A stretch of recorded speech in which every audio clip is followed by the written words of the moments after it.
How to play podcasts on your Android phone. There are 3 easy options. Option 1, Use the Google Podcasts app. It should already be on your phone, but if it's not, you can find it on the Google Play Store.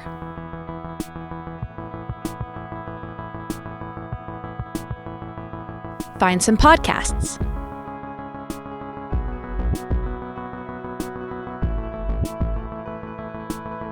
Listen to an episode.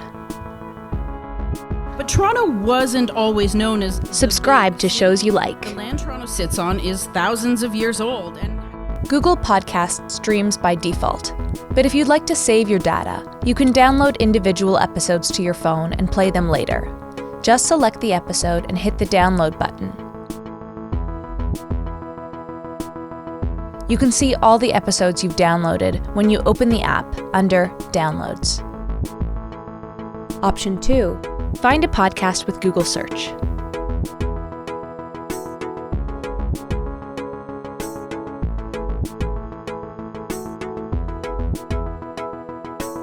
My sister and I bump into him on the street. I'm surprised to see him. Option 3, Ask Google Assistant. Hey Google, play the latest episode of Front Burner. All right, here's the latest episode of Front Burner. Earlier this week, I spoke with someone who knows a lot about how this is playing out on the ground in Beijing. Welcome to the wonderful world of podcasts.